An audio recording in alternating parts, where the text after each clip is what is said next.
Hello, and welcome back to the Rangers Rabble post-match reaction after it finished at Ibrox. Rangers 1, Motherwell 2.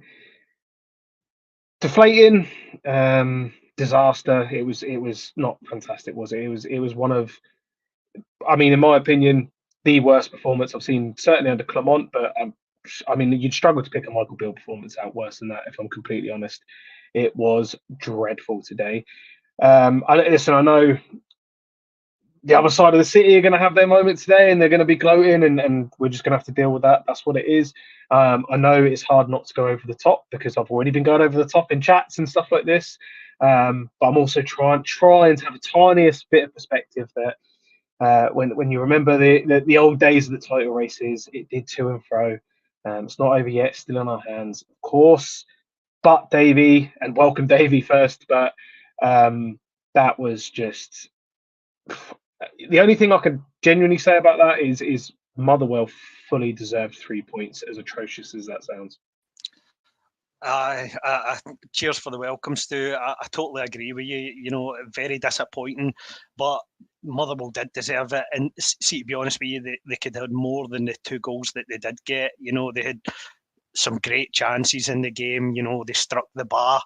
And it's a very disappointing all-round performance. I felt we were very inept and played within ourselves. Don't get me wrong, there was some criminal defending throughout the game.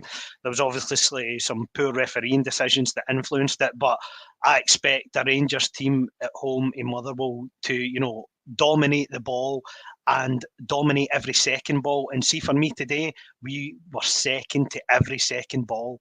And that's just inexcusable when you're in a title race and you're at home in a must-win game against a bottom six side. Has to be better than that. Yeah, sorry about that. Just moving the washing out of the way. Apologies. Yeah, no, I think, and listen, we're going to come onto the game and we'll try and break it down a little bit, as much as we can stand. But one thing we were speaking a little bit backstage about, the struggle we seem to have, and listen, we were full of praise in the week for a team that showed the mentality that we've not seen in a long time from a Rangers squad, that were playing poor at a hard place to go and still getting the win. Listen, sometimes you have back-to-back poor games, but today, obviously, it wasn't to be. For me, there were more worries today than there were at Kilmarnock, because I felt some of the possession we gave up, some of the way, and I said this to Martin earlier as well. When Motherwell countered, it wasn't a direct counter. There was 5, 6, 7, 8, 9 passes in between our back line, and we couldn't get close to them. So that was obviously a big worry. But we were speaking backstage about how we tend to struggle with physicality up top, and Bear's obviously a big boy, and he's a good player, and he's probably going to get a better move from his performances this season. But this is a worry going forward, isn't it? Because a lot of this league is built on physicality, and we've got to go to a poor Livy side, but Yengi, Nuble, these players, it becomes a worry that I don't know. I'm worried every time the ball goes forward because A, we can't get near them, and B, like, I think at one point Goldson just bounced off Bear at one point, and he's gone, and Bear's off on his track. So it's a big worry going forward how we've got what we've got, how we deal with the physicality up front. Yeah, and as luck would have it, you asked me before the game about the back four and how settled it was, and I said, he'll probably keep it the same. Well, I certainly think that there'll be some changes against certain teams coming now. You make a key point there in regards to physicality. To be honest with you, the incident with Golson in the second half when he goes down holding his face with Bear, I don't know how many times Motherwell caught us 3v2 in key positions today and should have absolutely punished us, but didn't. Connor Goldson would have been lucky to find himself in a Rangers jersey again had Motherwell scored for that incident, when he went down holding his face, because the whole fan base would have chastised them for that. That's just unbecoming of a Rangers player for me. You don't do that, especially when you are the vice captain of the club. You've got to show a level of professionalism, but a mentality to fight. If you go down fighting, but to go and play act and hold your face, kid on that you've been hurt, that's just pathetic for me. That's him giving up the chase before the chase even starts. And, that's inexcusable for any Rangers player. In terms of your point, when it comes to, physicality, the pairing of Suter and Goldson do seem to struggle with the physical battle. When teams have the ball and teams try and play, then the two of them can go on the ball and make things happen. Suter likes to come out and play, and Goldson likes to stretch things with a long diagonal. But today, when it was a battle, the two of them were found wanting. And obviously Leon Balogun hasn't really played much at all, in fact, since he's had the mask, and maybe that's come into Clement's thinking about no starting him. But when it's a physical battle against jobber teams, let's be honest with you, that really have only one plan, which is to hit the big boy up top and look to get bodies run about him, it maybe be better to look at Balogun in games like this when this is going to be the issue. Yeah, absolutely. And as I say, we're going to come onto the game and go through some of the moments, but we've got some super chats to get through. So, what did I see? Charles, £5. Thank you very, very much, Charles. Not good enough, no excuses. Connor was saying that Kelly playing bad the other day, forgets that clubs raise a game against us. Charles, we were literally saying backstage that Liam Kelly and Bevis Mugabe and Paul McGinn turned into prime Italian defence. In particular, Kelly, Davie, we know he's a good shot stopper. He showed some frailties in the game, I think, misjudged the flight of the ball a few times, which I thought we would capitalise on, but his shot stopping, especially at the end, the double save, you come to expect it, but it's just so frustrating when you see a defence that switched on at the end. And is it a defence that becomes more switched on just against us, or is it the fact that once again we can't take clear-cut chances? I don't know. I think the amount of natural-born Celtic supporters that were in the back line had a thing to do with that today as well. But see, to be fair, Liam Kelly is for the Rangers Academy under Jim Stewart, the sort of Alan McGregor following Stefan Kloss mould. They tend to be great shot stoppers. That tends to be, the thing that they're renowned for. And certainly had a couple of great stops late in the game, but Mugabe, McGinn, even Dan Casey, they were all throwing themselves in front of everything. But the thing that annoyed me was that when the ball broke, it was the Motherwell players that then reacted. There was a chance where Fabio Silva challenged for it and Roof was trying to get on the end of it, and you were looking for your midfielders like your Diamondi, your Lundstroms, your Sterlings to be there, but we just stood off it, and Motherwell players were the first to react. And again, that's just not how we've been playing recently. And I will allude to this. I do think that Cortez was a massive miss today in terms of how we play, because when a team's got a low block and they're playing five right across the back, you need someone to unlock the spaces who can go on the inside, who can go on the outside, who can drive at players, but can look to link the play, look to play in pockets, and we didn't have that. And because we had a natural fullback in one wing and a wide player playing in the wrong side, I think that heavily impacted us today. Yeah, no, I completely agree with that. Grant McRoberts, another massive super chat there. Thank you very much, £10. Old days, we didn't, probably alluding to my point, old days we didn't have serial bottlers. That's the difference. We have the same bottlers for about 5 years or more. Things don't change when you have the players with the same mindset. What do you think on that then, Davie? Because I think we've rooted out a couple of these bottlers. Listen, I'm not gonna. It's gonna be hard. You're always gonna get the people that say the same thing when Tavernier and Goldson have been part of a team that have failed quite a lot, but also a team that have delivered a trophy this season. And 3 days ago we were saying that the mentality had completely shifted, and they've got the stones to go on and sort of rid those old demons. Do you think that's a fair comment? Do you think there's still going to be surgery in the summer? I think we know that, but do you think this team, as of now, after this game, do you think that they have the mindset now to go on and put another 8-9 win run together, including some massive old firms? Well, only time will tell. I hope they will, but the jury remains out on that. I'm afraid I can't say that with any great certainty that we will. I hope we will, and I hope we respond in the right manner. But there's big questions been asked of the players now, and now is the time for them to deliver. They cannot afford any more slip-ups. And we've got a trip to Parkhead to come between now and the end of the season. And again, we can't lose that game now. So we've put that pressure upon ourselves, and we will need to see. What I thought in terms of mentality, what I'll question today is a guy like Nico Raskin, who has not had a start in recent times and due to injuries finds himself in the team today.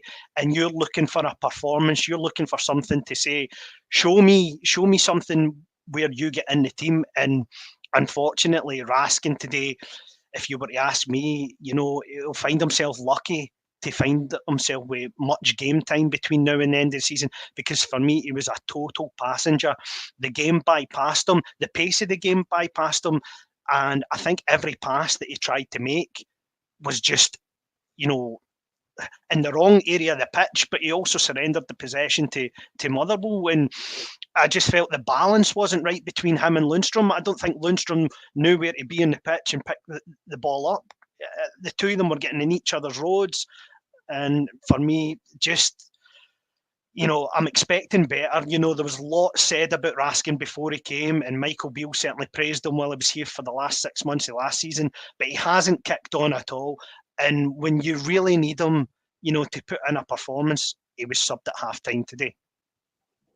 Yeah, no, I think that's a fair point. And for someone that showed such promise in that first sort of 6 month period, the fall off has been absolutely incredible. Kazic Loyal 199, thank you very, very much. Same shape backs, different year. Yeah, can't argue too much. Although, listen, we've dragged ourselves back into this this title race from whatever it was, 7-8 points behind.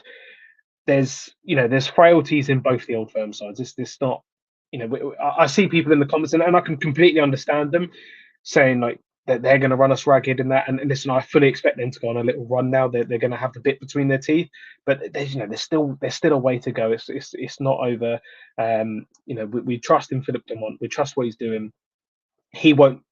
I can guarantee that this is not going to be something that he's going to be happy about, is it? So he is fully. I fully expect him to be going through that team now and letting them know how unacceptable that is. That said, Davie, it did feel like. And listen, I think we were pretty happy with the team considering injuries today.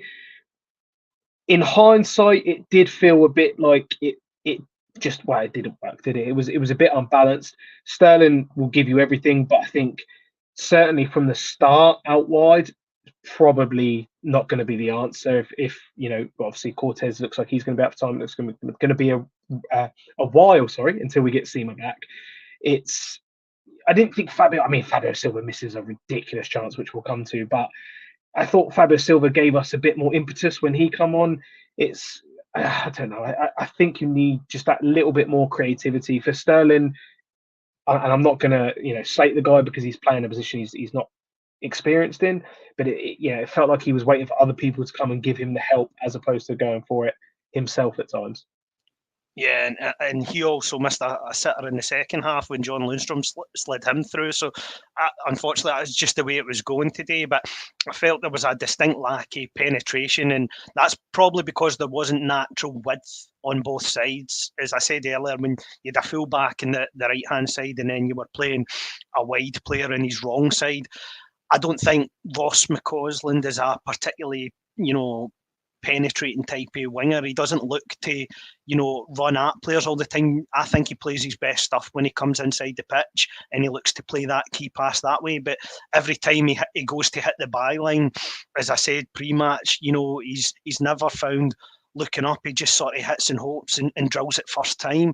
So looking at the bench, we really only had two options, which were Silva, who came on and played wide left and did okay, but again, I think you could tell it wasn't his natural position, and the other wide player was Scott Wright, and that's what I was saying. I know there was a comment from Finn Fogel earlier in regards to, how do you miss Cortez, but the reason you miss Cortez is because he's a natural wide player who runs at players, who commits.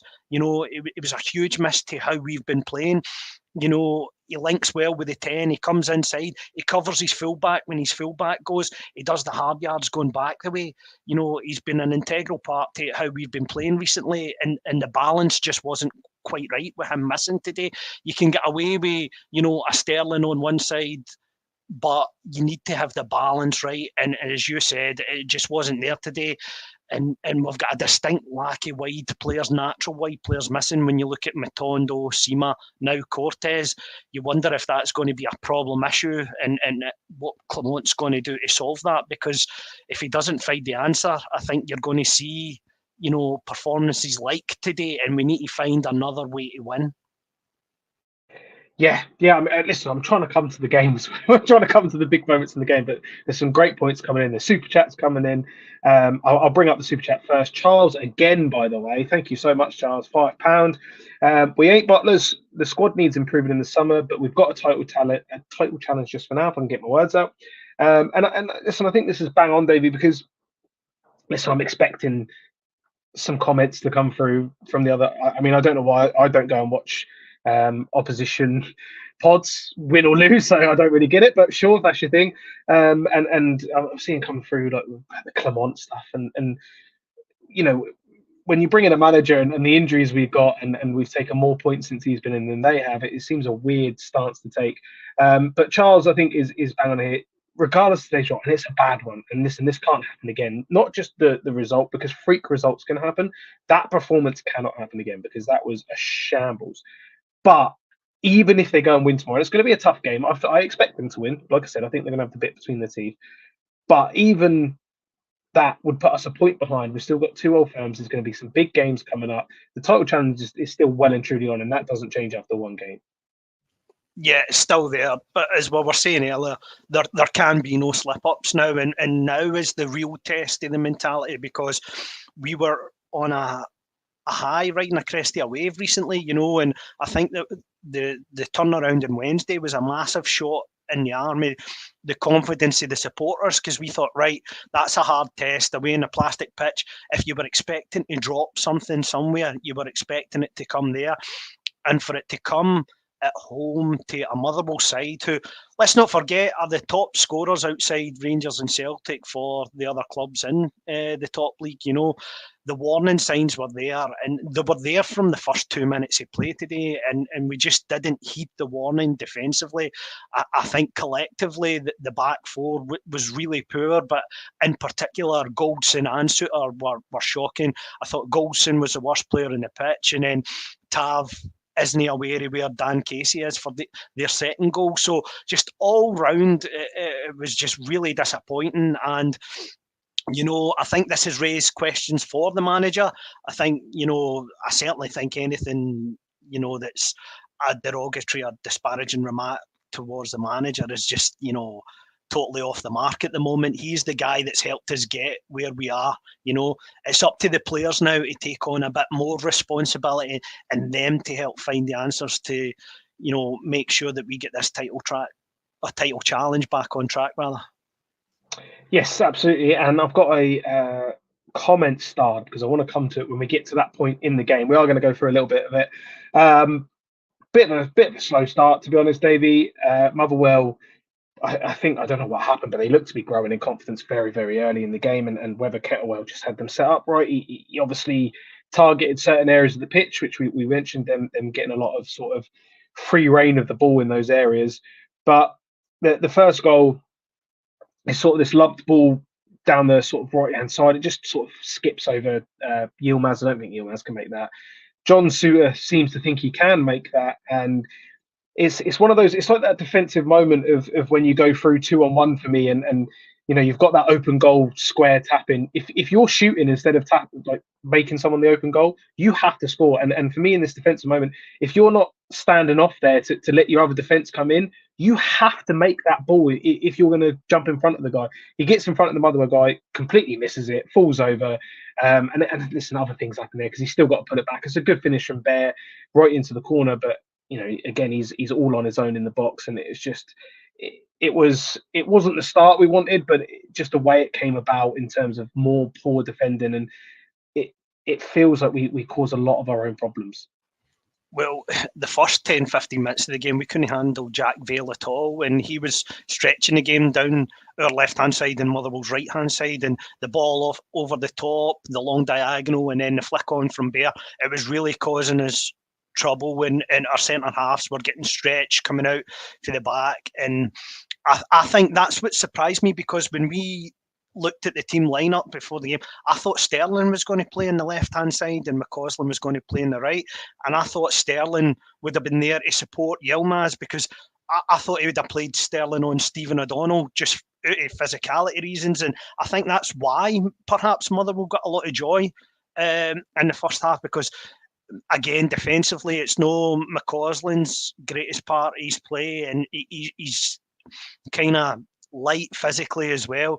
But, the cutback is bad enough to go unchallenged, but for the three guys in the middle of the park, when the ball runs under Suter, the Goldson, Lundstrom, and is it Tav is the other guy? The three of them are just standing watching it, and none of them react. And for me, that is what I mean is a bit of a prime example about Rangers not reacting to second balls today. That was the prime example in the first goal there, and it's just not acceptable. When you can't keep making things hard for yourself. We got away with it on Wednesday when we come back for giving away, all right, be it a harsh penalty, but going down 1-0, but you can't do it every game. As you keep finding out, you'll get found out eventually. And I thought it was just a sign of what was to come, unfortunately. Yeah, and Mark Webster, thank you so much. Super chats have been absolutely crazy already. £2 from Mark Webster. And basically, again, what you're saying there, Davie, poor position in the 6-yard box for a dangerous ball. Just bang on, isn't it? I sort of agree with what you're saying there as well, that it's almost like the flat-footedness of our defenders at time. They're not waiting for a ball. They're not ready for a ball. They're just standing there like expecting it. And listen, we'll probably come to it again for the second goal. But absolutely bang on, Mark. Can't argue with any of that at all. And for a second we had Martin back, but maybe he's had to wind the internet back up to try and charge that up. Moving on, I don't know what moment it was in. Was it about 20 minutes in, I think? There's a ball sort of breaks into the middle of the pitch, or about 30 yards from our goal. McCausland goes in. Was it Dan Casey, I think he goes in with? And I mean, the boy absolutely flies in, and it's not got no problem with a fast, hard challenge if it's fair. Absolutely no problem with it. It looked, the moment McCausland went down, it looked a sore one. It looked maybe a bit dangerous, but the ref saw nothing, and this became a common theme going on. The replay comes out, and welcome Martin as well. The replay is shown after, and I mean, he sort of, I guess he nicks the ball away a little bit because the ball changed direction, but the follow through, the high foot. Davie, do you have any idea why Alamir is not sent to the monitor for that? Well, not sent to the monitor, but not even he give a yellow card in the incident to let play go on, and it's not even looked at. I find incredulous, because I compare it to challenges that you've seen gone by this year, and we've seen Dujon Sterling get sent off for a red card challenge where he made contact with the top of somebody's toe, and his foot wasn't high off the ground. It was the force of the challenge. So you need to think, is it reckless or is it dangerous? Well, for me, it's dangerous because it injured the player. So, it's a red card challenge. It might be, and it's fair enough, if the referee had gave him a yellow card, then I think, funnily enough, it might have went to review. But see, because the referee did not even book him for the incident, I just find absolutely astonishing, because it's a shocking tackle. And Alan Muir is the guy who refereed us at home to St Johnstone, and I think there was a tackle by, was it DJ for St Johnstone, who he decided to book when you could see it was a straight red all day. And actually it was a similar tackle to that challenge that actually happened today.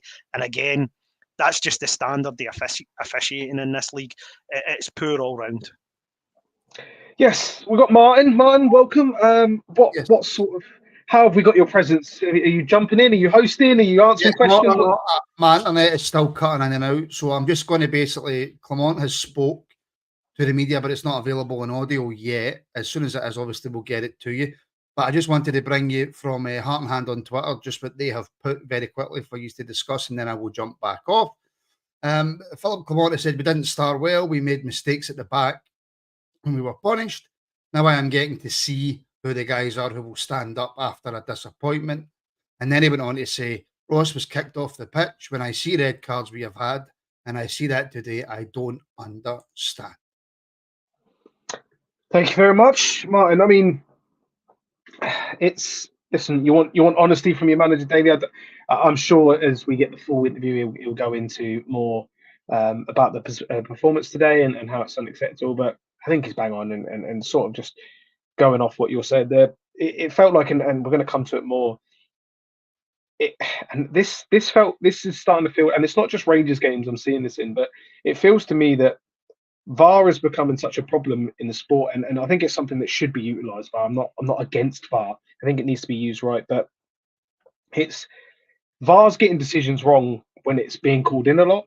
But the flip side of it is that referees are now letting VAR ref their games. They're not making initial decisions, like you said. I think if he gives the yellow card, he maybe gets sent over to look at upgrading that. But the fact he doesn't give it at all, they can't undermine into a red card. It was the same all game, and I don't want to reflect too much on a poor performance from the referee because we've lost, and it always seems like sour grapes when you do. But we'll come to it on the penalty. He's not given the initial decision. I don't believe that he's seen that challenge on McGordon and he's seen that penalty firsthand, and both times it's gone, nah, not for me. Nothing in that at all. It baffles me that these officials now are almost saying, well, I'm not going to make the decision now because I don't want the backlash from the decision. I'll let it go, and if it's that bad, VAR will tell me that it was wrong. No, I think you're spot on. We saw that a couple of weeks ago at St Johnstone when Matthew McDermott, you could tell in his face that he knew they were penalty incidents, but he just didn't want to know because he wanted the security blanket for somebody else to make the decision. And I think that's happening far too often in Scottish football. But I mean, today, Alan Muir's performance, I thought, was poor for both teams, to be honest. He just disrupted the game, but I think a few key decisions certainly went against us. But Rangers were poor, and that's the important thing about that. The result, regardless of the referee today, would have still been the same because, Rangers have been asking for everything from everyone, but we didn't get that from the players today, and I think that's something that they need to take on board themselves. However, the thing that I thought was strange at the penalty incident was Alan Muir, obviously, he booked Stephen O'Donnell for the shove on Diamondi. Now, I didn't think there was a lot in it, but he's raised his hands and Diamondi's made the most of it and fell to the ground. He's booked him for that. If he then goes to give the penalty, how can you not book him for the challenge? Because he studs her up off the ground, he follows through and he takes the man out. It's a penalty all day long. It's just, again, another bizarre bit of decision-making in Alan Muir's performance today. Yeah, and this is the source. I don't want to reflect on it too much because I can already see a couple of comments come through and say we're blaming the ref for it's not. I said at the very start, Motherwell fully deserved this day and we were a total joke. But you've still got to call these moments out because it's becoming unacceptable, and it's going to happen again in big games, which it already has. And the problem is these refs are so protected whenever they're questioned. The whole asking for the audio thing I know was back then, but again, it's almost like you can't dare to question them, and I think they do need questioning because standards have to go up, and whether that's making them full time, that's a whole other subject that I'm sure people are going to have a conversation about, but it is getting beyond a joke. Silva obviously comes on for the injured Ross McCausland. Davie immediately gets a chance, which just before the actual movement to create the chances is what you expect of someone that costs so much money, I guess.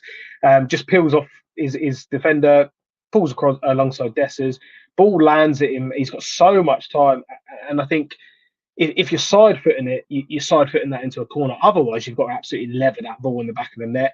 Liam Kelly basically just collapses on his line, and he can't believe his luck that this ball just ends up in his hands.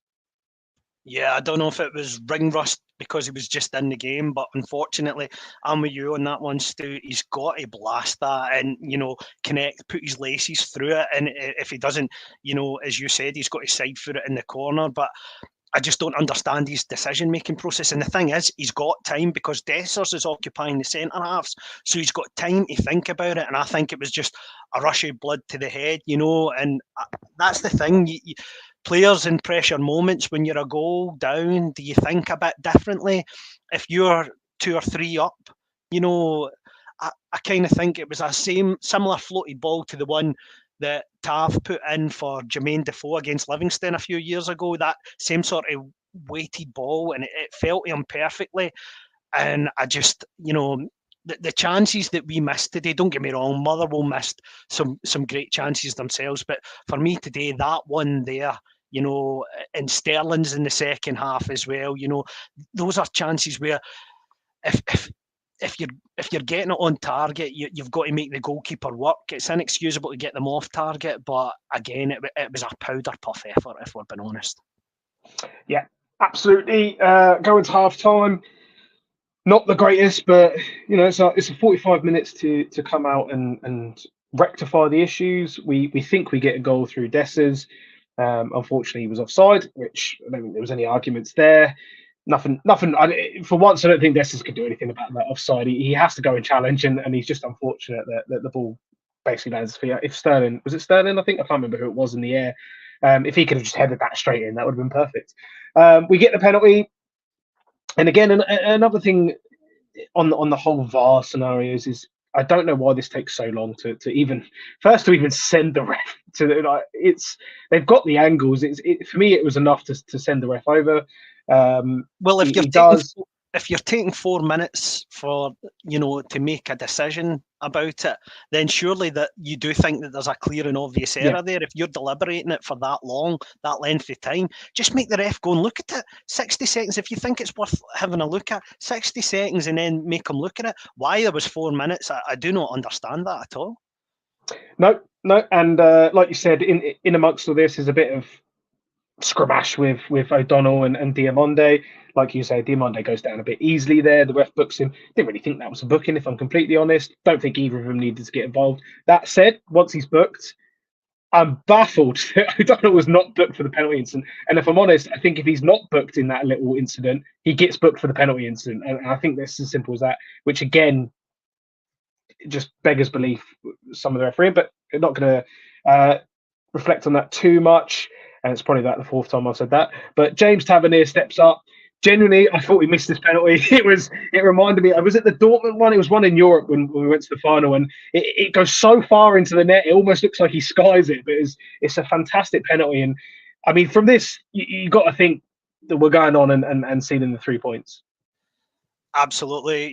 His penalties in recent weeks have been outstanding. To hit it in the sort of roof of the net, the keeper's sort of top right-hand corner. I don't know if, obviously, because Liam Kelly was at the club at the same time as Tav, you don't know if, there's a bit of kidology there, and he knows how to take penalties, and he knows how he sort of, prepares himself for them. I think Kelly's a bit of the McGregor school like that, and tries to use intimidation factor, and maybe Tav just had the upper hand there. But outstanding penalty. But from there, you're expecting us to kick on. I thought with Lawrence on. And what was strange for me is what's been working for us in recent weeks is the fact that Diomande was playing beside John Lundstrom. I thought that looked comfortable and that was the right balance. When Tom Lawrence came on, I was expecting Tom Lawrence to go in the 10, because that's where I think you get the best out of Tom Lawrence. He likes key passes in and around the edge of the box. He likes to follow in, and you find him not scared to have a shot. When he's playing as the 8, I think he's too deep to get involved with the play. If you want the best of Tom Lawrence, you want him in and around the box. And I felt that was just a wee tweak I was expecting Clement to make. So I think that's partly why we didn't kick on. And I think Diomande, although he had a couple of sort of neat and tidy touches at times, he was unlucky with that improvised effort in the first half as well. I think he's a natural 8, and I think that's where the balance is good with him in beside Lundstrom, because Lundstrom's your ball winner, gives it to Diomande, and he goes and makes things happen and looks to link with the 10. For me, when Lawrence come on, he was just too deep to get involved. Yeah, and I think it comes back to your earlier point of, when we were getting the ball into good areas, the midfield just aren't there to follow up on the chances. And I think if you've got Lawrence high at the pitch, he's going to be sniffing around every single. The amount of times Motherwell cleared either corners or crosses, but not great clearances, just to the edge of the box, and there would be another Motherwell player waiting to then move it further down the pitch. It was frustrating to say the least. A couple of chances come our way, nothing really clear cut. But in terms of Motherwell, probably thought they were probably creating the better chances. Before our goal, Spittle hits the crossbar. After that, there's a couple of times where Bear pretty much ragdolls Goldson. We have the moment where Goldson goes down Horner's face, which we've touched on. It was one of those ones where we were clearly living on the edge. We were going to have to push for a goal, obviously, but the goal that we then concede is, wow, just the defender before the cross, to be honest, is a joke. We can't clear our lines, and it was a common theme throughout the second half. We could not clear our lines. We could not get a ball. Just reminded me of a year, 2 years ago, where we just couldn't seem to get rid of a ball when we were in a dangerous situation. Ball ends up out on the right. I think it's Spittle, who's obviously having a fantastic season, puts it to the back post, and Dan Casey heads it in, who probably shouldn't be on the pitch, in all honesty. What were your thoughts on the goal itself? I mean, it's poor marking again. I think Tav at first I thought maybe had to tuck in, but then looking back, he probably doesn't need to tuck in. He's not really aware. And then maybe Butland maybe can do better. I don't want to put too much blame at his door for those, but it's those ones that I think maybe because his level's been so high, you're not expecting him to concede a goal like that. Yeah, I think, see, the problem that you're alluding to there, Stu, with the momentum and the pressure was coming for us to concede the corner. It's because, for me, the balance wasn't right down the left-hand side. I don't know if you think, but Ridvan was a bit more reserved today, a bit deeper. Ridvan makes things happen the higher he is up in the pitch and when he's allowed to go.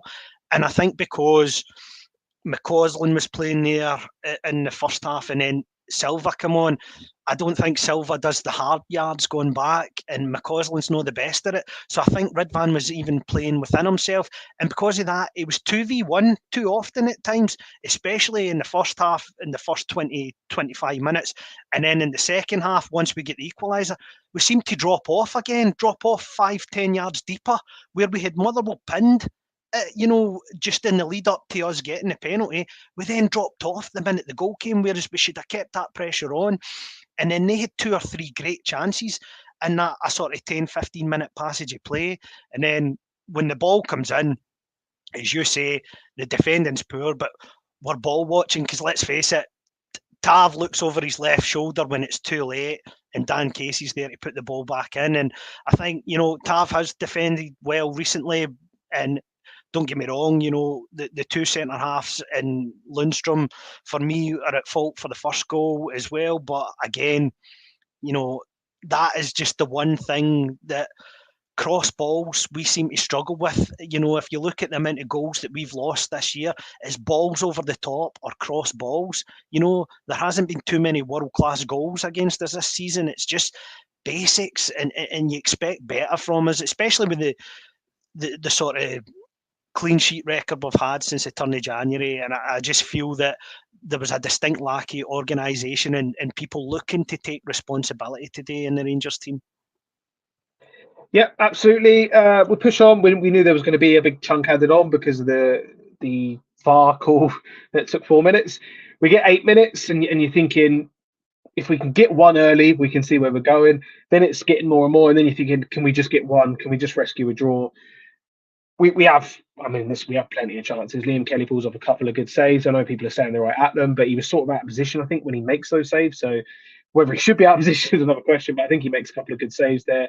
The one that Roof misses, whether that's a bit of rust, there's not much time to think about it. If it's Kemar Roof, you sort of think that he's going to put those away. The Goldson one, it's criminal for me. It's criminal to not hit the target. I mean, you can praise the Motherwell defending. They were out to block balls. McGinn had one headed off the line, but Goldson, we had 2 against Kilmarnock as well. He's got to hit the target, Davie. Especially with the level of performance that he had, Stu. This was probably his worst performance in a Rangers jersey this season for me. It was absolutely shocking. Defensively, he was under pressure with Bear throughout the 90 minutes. And as you say, it was ragdolled, not just in 1 or 2 occasions, on 4 or 5 occasions. It was really, really poor today. And that's a gilt-edged opportunity. It's a free header, unchallenged, in the centre of the goal. He must hit the target. If he hits the target, he scores. And honestly, that's when you knew it wasn't going to go our way, because you're never going to get his chance as clear as that. And, we had the one with Sterling as well, and he's got to hit the target and make the goalkeeper work.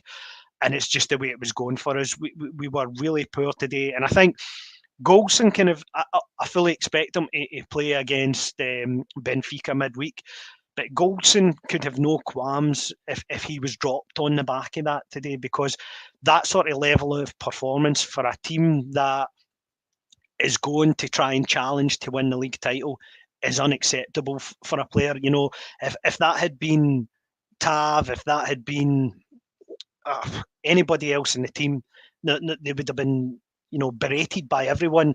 And I think you can run out of chances. And for me, it's a regular occurrence, as we spoke earlier, when it's physical presence.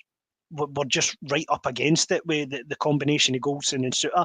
And Goldson, for me, is a big, strong guy, but he doesn't use his physicality well. He always positions himself wrong side. He's got to look, you know, to show the attacker for Motherwell, Bear or Vale, whoever it was, doing, you know, his right hand side, but their left hand side. And for me, it was just piss poor. Yeah, no, can't really argue with that. I'm glad that Martin just brought up the comment there from Super Sal, saying Clement will learn from this. So I didn't want to say this out loud because I know I'm going to get slaughtered for it. But right, tin hat on. This could be a good thing, baby, right? Because that cannot happen again. And I think Clement will know a lot about the team from that performance. And it's like I say, I've remembered plenty of title races in the past where I thought it's all over, and then they drop points to Inverness out of nowhere. These moments happen in title races, but that level of performance, you can get unlucky. That level of performance cannot happen, and Clement's got to make sure. And listen, you know, you've got to feel for Clement in a way in terms of, you know, I've been a bit a bit critical of his team selections in the past 2 games. That said, he's working with what he's got at times. We've got a lot of injuries. You know, Cortez and Sema would have been perfect players today to go up against aging fullbacks. We don't have them. We have to make do with what we got. That said, it was poor, and the fact that Motherwell have come here and it's not like they've smashed and grabbed it. They've fully deserved it. They could have probably scored a few more. Can't happen again. But I mean, are you confident, David, that Clement's going to make sure that it doesn't happen again? Well, the one person's mentality I don't question is Clement. What I think he might come under pressure now for is the tinkering. You know, Claudio Ranieri, he got away with it for a season at Leicester and then got drastically found out.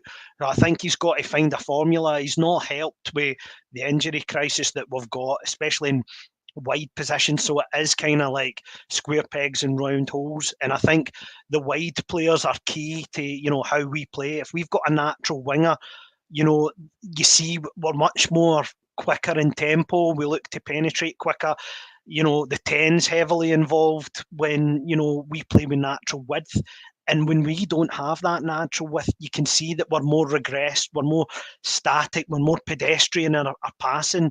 And you know, there is a bit of a drop off. You know, if you were looking at that today, you would have thought that was Michael Beale's Rangers, because that was just the level of the performance. It was just so slow at times, and we were looking for answers, and we never had any.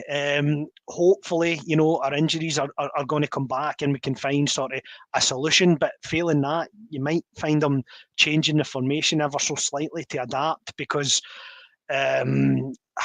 I'm not sure what the answer is if we've still got Sima, Matondo and Cortez out, but you know, he's got to find the answer somehow, and that's a big question mark over him going forward. Yep, CGM, it's out of our hands again now until the next Old Firm. Mentally today was massive. Like I said, don't know. We don't know what's going to happen. There's a big game tomorrow. Fully expecting to win, but you don't know. But if not, then yeah, the Old Firm becomes so massive, and it's going to be massive regardless. It's going to be massive if you're 2 points ahead. It's going to be massive if you're a point behind. Obviously, it's better being 2 points ahead, but we'll see where it goes from here. Mark Doyle, again, another £2 super chat from Mark Doyle. Been superb today. Rule number 1 as a defender: show the attacker away from goal. I mean, I don't think Goldson, the only person who went away from goal, it felt to me, Davie, when Bear came in anyway, was Goldson. Yes, I mean, if you're losing the battle, you know, physically, then you know you've got to sort of work out a way to play. And Motherwell never changed how they were played. They were always hitting their target. And the fact is, with still 10 minutes to go, we were still getting caught with the ball over the top, and in occasions 3v2, 2v2, and it was all central to Goldson. It's like they were targeting him. I can't believe that we didn't address it, and even with a change of shape or a change of formation, even look to introduce Balogun. I know it might have seemed like a strange substitution, but Goldson was getting absolutely bullied, and there was all many chances for the third goal to come, and at that point, that would have been inexcusable. But we were still in the game at 2-1, but we were getting caught the same way all the time, and they played right through the middle of us, which is unheard of at home. I just can't understand that, and I think Clement definitely got the team wrong today. I think he got his substitutions wrong as well, in terms of, I think, whilst Lawrence was the correct substitution at half time, as I said earlier, I think he should have come on at the 10 and Diamondi came back. I even think that he could have thought about dropping Sterling a wee bit deeper in terms of getting him involved, because I felt we were losing the midfield battle today. I felt Lennon Miller and Blair Spittle were dominating the ball, and John Lundstrom probably had his worst game in the patch since Clement came in, because he was second to every ball today as well, and that's just unheard of recently. So there's a lot of question marks at the moment. We've got to find the answers. I think the manager will use the psychology of putting this on the players, but whether we get the results or no remains down to them. Yeah, and speaking of the manager, before we start wrapping up, we have got the manager's thoughts. So I'm going to put my tin hat back on to hear what he said, because I've already seen a couple of clips of the comments, and I'm sure we're going to get them right now. Philippe, can I just get your thoughts on that game today? Yeah, very frustrating afternoon, because you want to start hard. You want to win this game, play good football. We didn't start well enough, and you get an early goal against. So with bad defending by players who've been doing really well last months. So doing things that we didn't expect, and after that we created enough chances to win this game. That's the other side. We created a lot of chances today. Our expected G is more than 3, almost 4. What's a lot? But yeah, that's football. You have games like Hearts where we were really efficient, and out of that you scored 5 goals. And today it was only 1, because a lot of balls saved on the goal line or by the goalkeeper with good saves, and the luck was not on our side. So we knew there would be bumps on the road. Today this is a bump. For sure, because you deserve to win this game if you look at all the stats also. But you lose the 3 points. So it's now picking up the corpses tomorrow of the players, because they gave their maximum, they gave everything, and to build towards Thursday and then the weekend again. How big an impact do you feel that early goal had? It did seem to take the team a little bit of time to maybe find their rhythm today. Yeah, but it has to do also in that way. You give a lot of belief to the opponent, and you give them a lot of power, and believe that they can stay in the game. And as long as you're not in front, they stay in the game. So it gave a lot of power to them, because we conceded that goal. So we pushed to score first, the first goal, the second goal. We kept on pushing. We had really good opportunities, but it was just not there today. But I cannot say anything about the effort that the players gave. So we need to continue doing what we've been doing. And there's not one team in the world who's winning all the games in a season, because luck is a part of football. And we need to keep on pushing to get a look on our side. Just a word on Ross McCausland. He had to come off without a bit of a knock. How's he doing? Yeah, he's just kicked off the pitch. Really simple. Kicked off the pitch without a fall, without a yellow or red card, nothing. Just kicked off the pitch. And looking ahead now, you said there obviously would be bumps in the road. How do you pick the players up now heading into, like you said, what's a big game on Thursday? Yeah, it's okay. Thursday is another story. In Europe, for sure, we're not going to be favorites. in these 2 games against Benfica, because they're a really good squad with a really big budget also.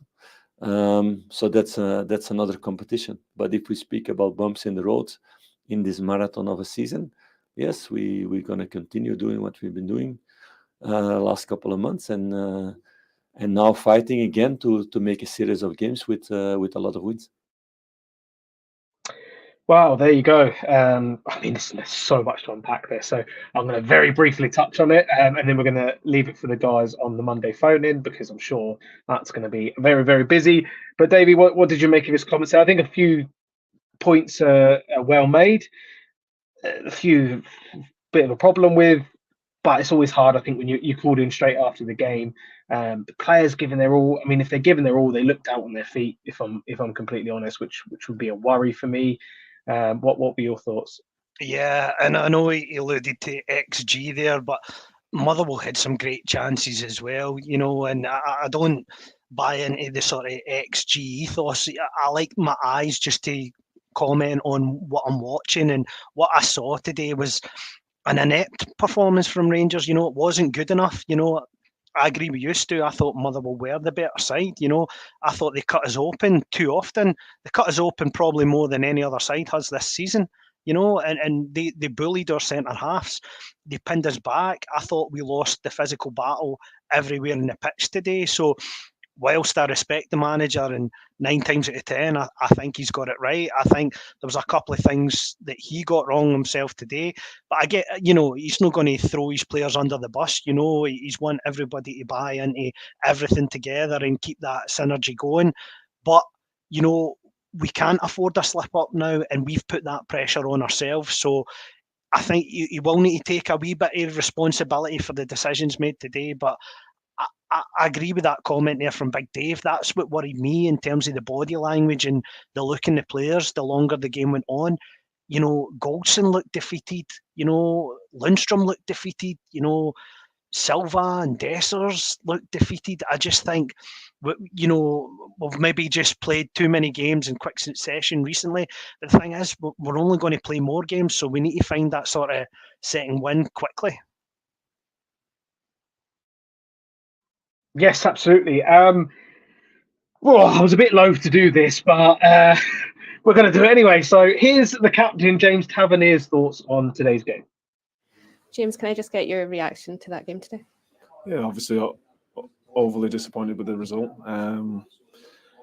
As a team point of view, looking at our defending, at how we started the game, we were, not really on the front foot. We let them, get into the game with a goal, and we made an uphill battle. But we still asked questions, and we obviously tried to fight until the end. But yeah, just disappointed that we conceded 2 goals. We didn't get the 3 points, but there's 9 games to play, and yeah, we'll fight all the way to the end.